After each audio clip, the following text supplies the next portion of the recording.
Yes, thank you very much, and thanks to the Academy. My thank yous will come a little bit later in this lecture. So I have chosen the title or the topic of inspiration for this lecture.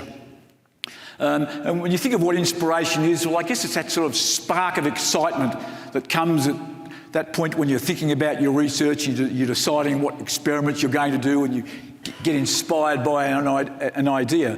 There are various synonyms for what inspiration is. They're up here on the screen here, creativity, achievement, innovation, an idea, a positive idea, and so on. I think we all understand what inspiration means. And you're probably familiar with this very famous quotation from Thomas Edison. He said, "Genius is 1% inspiration and 99% perspiration."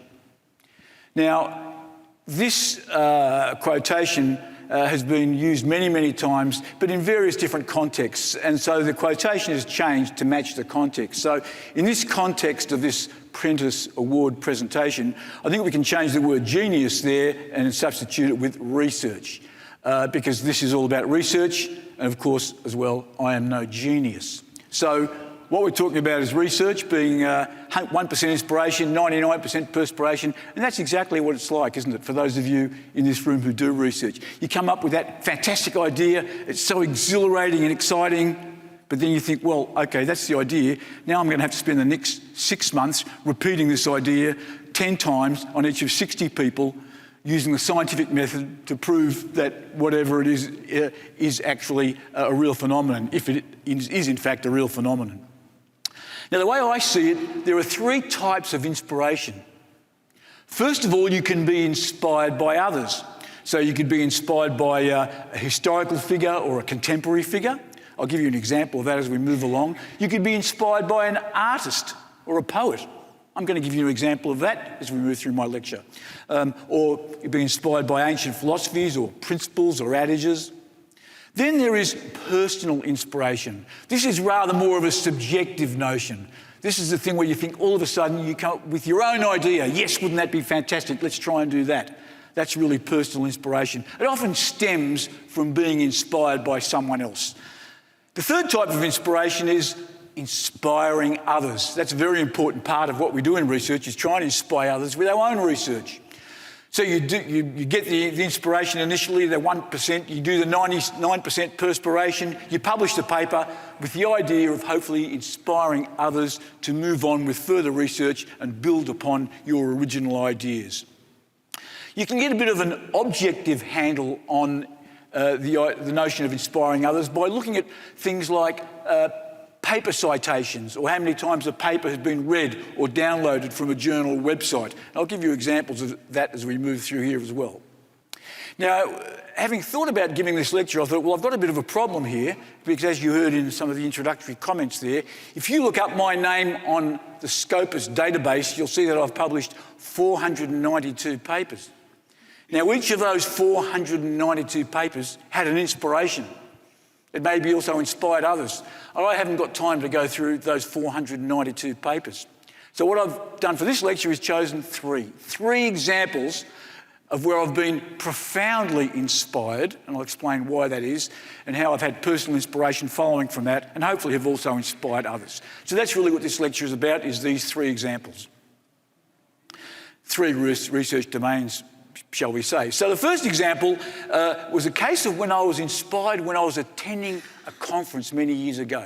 And I can tell you exactly when it was that I was inspired. It was actually at 10:45 in the morning on Monday, August the 29th, 1988. I was at a meeting of the 5th scientific meeting of the International Society of Contact Lens Research. And there was a lecture there that was about to be given by Dwight Kavanagh, a rather flamboyant ophthalmologist who's based in Texas. He's a very flowery speaker. He's very ebullient up on the podium there. He's very erudite, uses beautiful language and says some wonderful things sometimes. And he was about to make the opening statement of his lecture that had a profound impact on me and changed the entire direction of my research career. Now, what Dwight said I'll tell you in a moment, but I want to contextualise this a little bit. At this particular time, on the 29th of August 1988, I was approaching my 34th birthday. So where was I in my scientific career? I was kind of, if you like, transitioning from being an early career researcher to a mid-career researcher. Up until that point in time, I was interested in the cornea. I was looking at the ocular response to contact lens wear. I was trying to solve the cornea with existing instruments at the time, finding it somewhat difficult. I would describe my research up to that point in time as iterative research, where I was taking other people's ideas and trying to perfect it a bit, understand it a bit better, maybe repeat some of the earlier experiments, and that was the style of research I was doing up until I heard this lecture from Dwight Kavanagh. I'm now going to read you what he said, because it was in the transcripts, the ISCLR transcripts, and I've gone back to those transcripts, and I'm going to read you now what he said, which was the opening statement of his lecture. It goes for about 40 seconds, but I'm going to read it to you now. This is what Dwight said. It's very rare in one's life to ever be part of something that's really fundamental in science, that changes the way everything is done. I guess there are points like that in the history of science, when Isaac Newton saw the apple fall off a tree, when Galileo Galilei looked through his first telescope, when Antony van Leeuwenhoek found the little animals in pond water.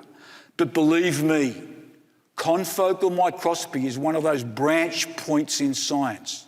Not just cell biology, or ophthalmology, or optometry, or contact lenses. It is a new paradigm.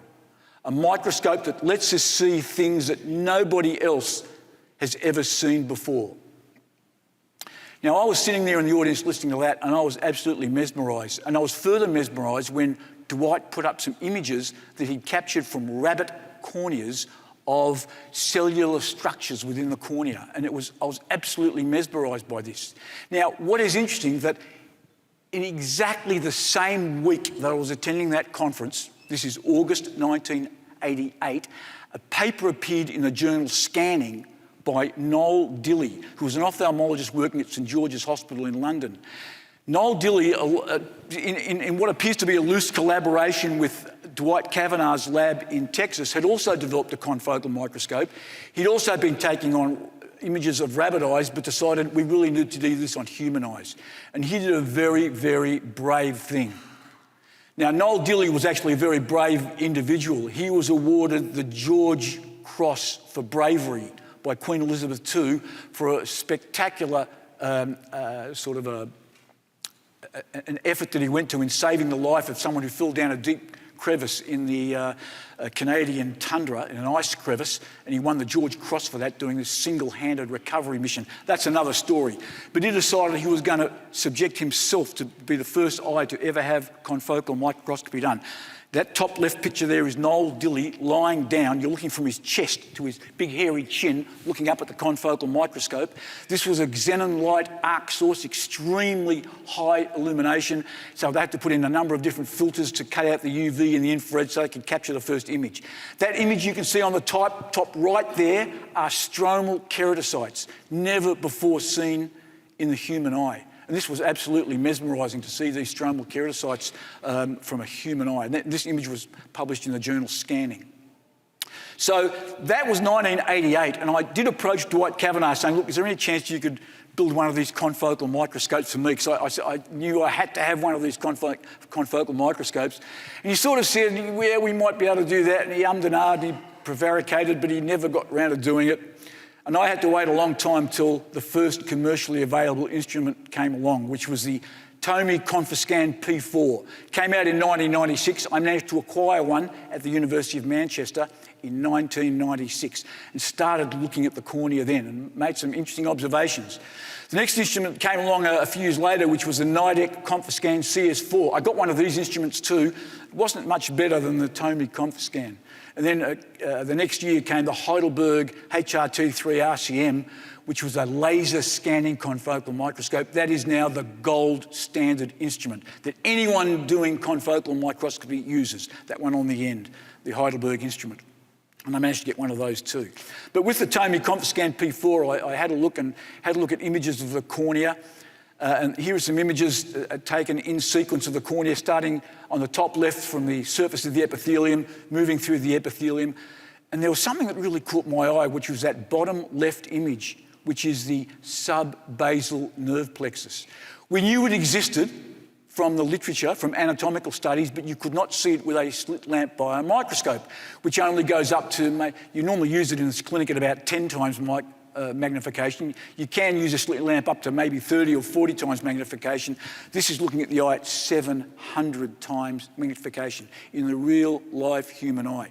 I saw that nerve plexus and I said, that looks special. We need to have a closer look at that. So at the time I had a master's student whose name was Laura Oliveira Soto. And I said, Laura, we've really got to look at this nerve plexus. Should we do a study on it as your master's project? She said, okay, we'll do it. She turned out to be a brilliant student and wrote this fantastic paper with me quantifying the subbasal nerve plexus. And it was at this point that I had a moment of personal inspiration. And this is a lesson to any of the younger members of the audience here today, that when you write a scientific paper and you come to the discussion part of that paper, you've got to try and extend beyond the science of the paper you're writing about and try and write about, well, where could this lead us in the future?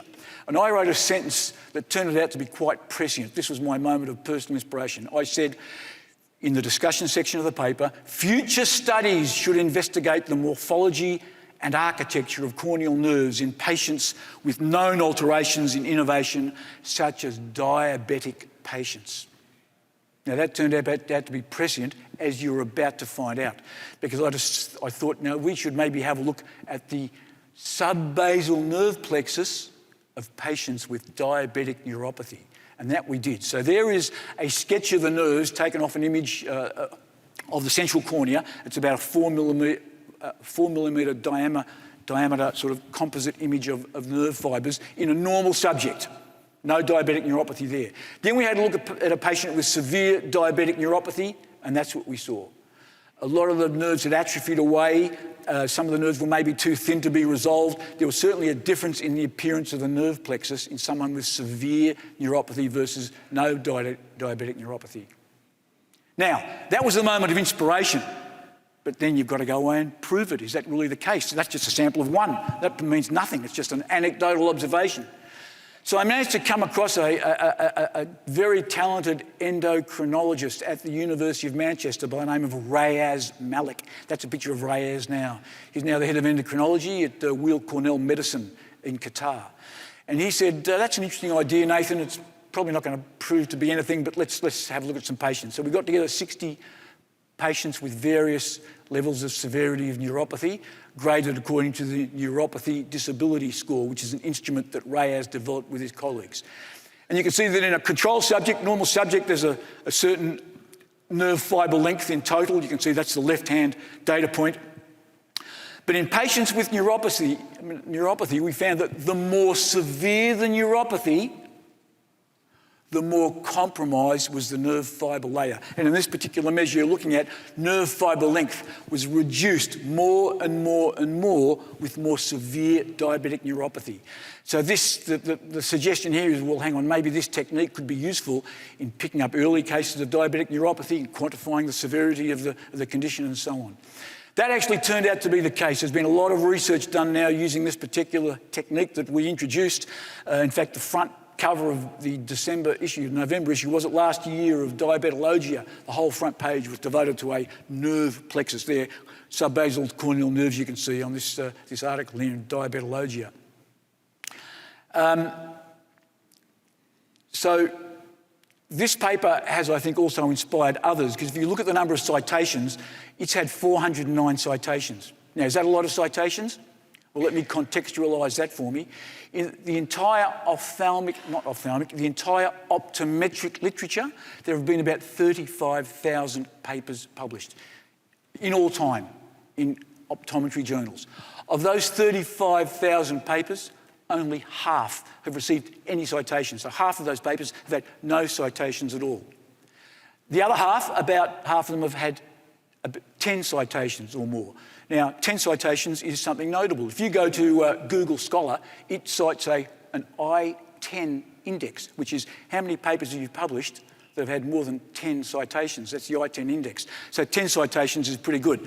This has had 409 citations, so it's been a lot of people have taken note.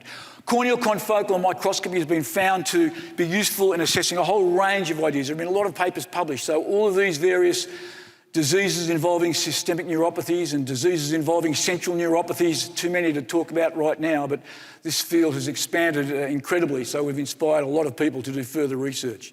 If you do a bibliometric search using this search term, and to translate it for you, it means we're looking for papers on corneal confocal microscopy that look at neuropathy, papers published in English, and they are refereed journals. You find this distribution of papers published over, since I published my first paper with Laura Oliviera Soto in 2001, look at the number of papers that have been published since then, not by me, by anyone, right? So there have been over 1,500 papers published that have been cited 53,000 times with a combined H-index of 107. So certainly I would like to think that Laura and I, in writing that initial paper, have inspired others to move on and publish more work on confocal microscopy. Let me give you two more examples.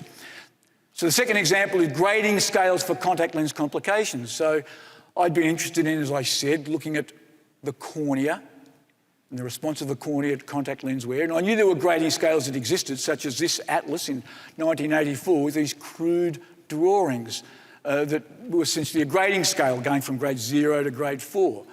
So I thought, well, the grading scale, that's an interesting idea. And I became more interested in the idea when I started writing my textbooks.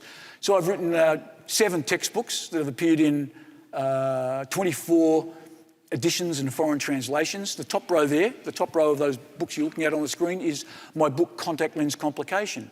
And when I was writing the very first book, that's the top left book, the first edition of Contact Lens Complications, I thought I need to work with an ophthalmic artist to develop maybe some paintings of grading scales of contact lens complications.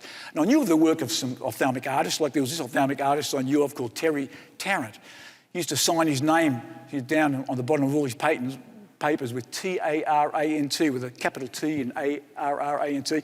And he illustrated Sir Stuart Duke Elder's textbook of ophthalmology and systems of ophthalmology, Ballantyne and Mickelson's textbook of the fundus of the eye. I mean, he was a world-renowned ophthalmic artist, and I thought, well, if I could work with an artist of someone of that skill, wouldn't it be fantastic? So I went to my publisher, Caroline Makepeace, and said, look, do you know of any ophthalmic artists I could work with? And she said to me, and I nearly fainted, she said, would you like to work with Terry Tarrant? Now, when she scraped me up off the floor, and I said, what are you talking about, work with Terry Tarrant? He illustrated books years ago. Yes, he did that when he was a very, very young man. He still works now. He's 66 years old. He does work on commission. If you want, I can introduce you to him. I could not believe it. There I was introduced to him. A man who'd inspired me throughout my whole life, really, academic career, looking at his work, and here I had the chance of working with him. So I took along my crude drawings, what I thought. And here are my drawings of vascularization of the cornea. He sort of had a bit of a chuckle and a bit of a laugh, and he started asking me questions about what he wanted me to paint, way above my knowledge base. But we worked together for about 4 years, iterating through, and came up with a set of grading scales for contact lens complications. I've done a lot of research on these complications, and I don't have time to go through them all now, but the idea is you should grade to the nearest 0.1. But, when we look at a whole database of grades that people have done, you find that people still grade to the nearest 1 or half grading scale unit instead of to the nearest 0.1, which has been a source of frustration for me for many years, but that's maybe another story. But I've published many papers on grading scales. These papers combined have had about 230 citations. 200,000 of these scales have been distributed worldwide. They're incorporated into optical instruments and they're used extensively in clinical trials. So I'd like to think that I've inspired others with my work on developing grading scales for contact lens complication. Just finally, I'd like to tell you a little bit about my contact lens prescribing surveys. So this is work I've been doing with Phil Morgan, who's sitting down on the front row here, for many years. And the inspiration for doing our work on prescribing surveys came from a meeting we attended at the American Academy of Optometry in New Orleans in 1995. On the flight home, we were sitting there chatting, thinking, well, hang on, these new daily disposable lenses are just coming onto the market. Are they popular? Are they being fitted? How are we going to know what the uptake is? Is anyone doing surveys? And we thought, no one's doing surveys. We've had this discussion before. We can't remember who actually had the idea of doing a survey, but let's say it was a joint inspiration. Let's do surveys of prescribing of contact lenses. So we decided to do that. And our inspiration was to keep it simple. Because when you're doing surveys, it was tough. People get survey fatigue.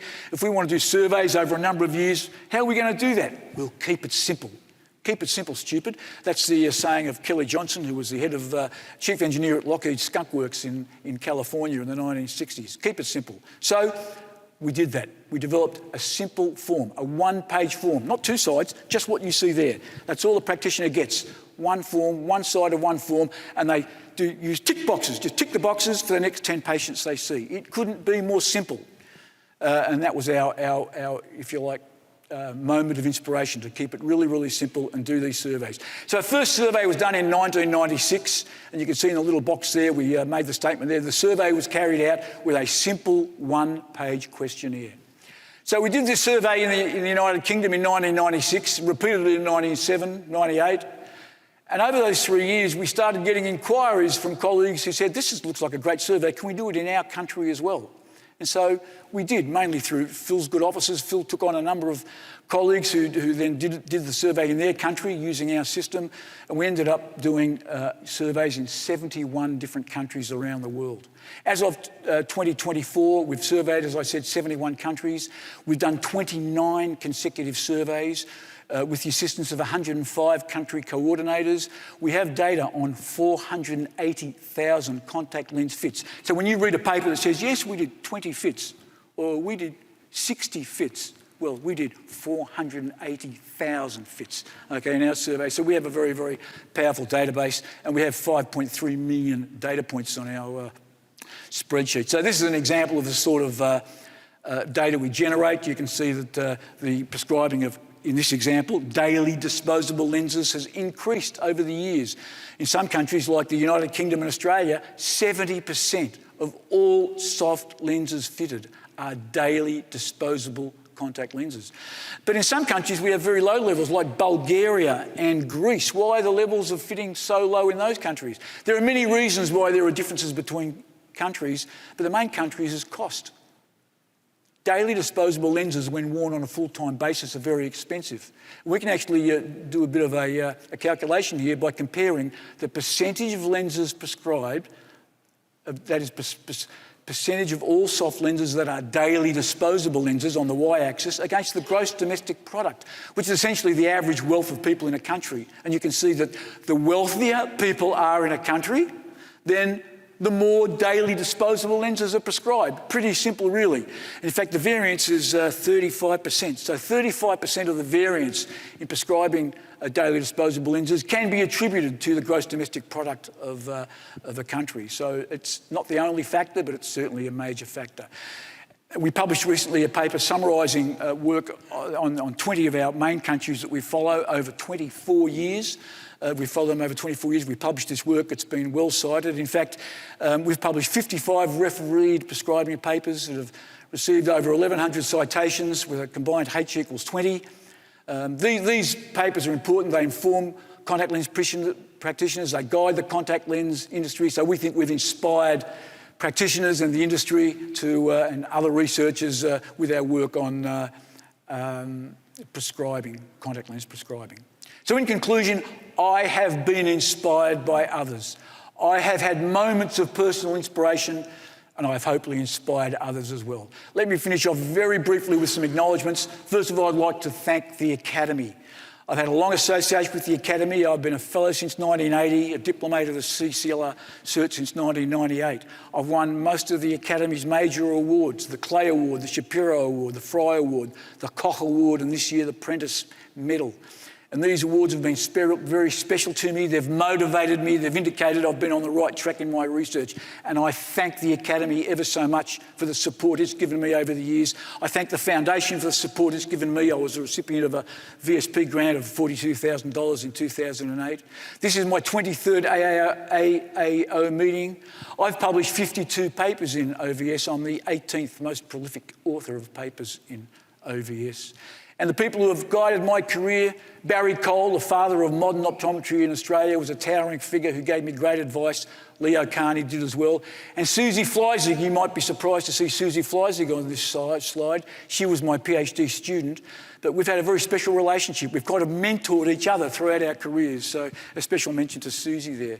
And my long-term collaborators, Noel Brennan, who I've been working with since '84, Phil Morgan since 1990, Rayaz Malik since 2000, and Nicola Pritchard since 2006, all very, very special people who have greatly enriched my research journey. I thank them for their contributions. And more recently, my colleagues who have worked with me on bibliometrics and prescribing, Lyndon Jones, Phil Morgan, Jason Nichols and Craig Woods, also very special people who have contributed very much to my work in these particular domains in bibliometrics and prescribing. And also I'd like to acknowledge my all 388 co-workers. I can't mention them all. If you've published a paper with me, you're on that slide there, and I thank you for your contributions as well, but I can't mention you all by name. And my very last slide, of course, the most important slide of this whole presentation, is to acknowledge my family. My wonderful wife, Suzanne, who's been with me for my whole research journey. She's a great supporter. She helps me with my work. She proofreads my papers. She publishes papers with me. She comes with me to conferences. She supports me in every possible way. I can't thank her enough. And my wonderful children, Bruce and Zoe as well. So thank you, family. Thank you, colleagues. Thank you, Academy. Thank you, everybody, for being here.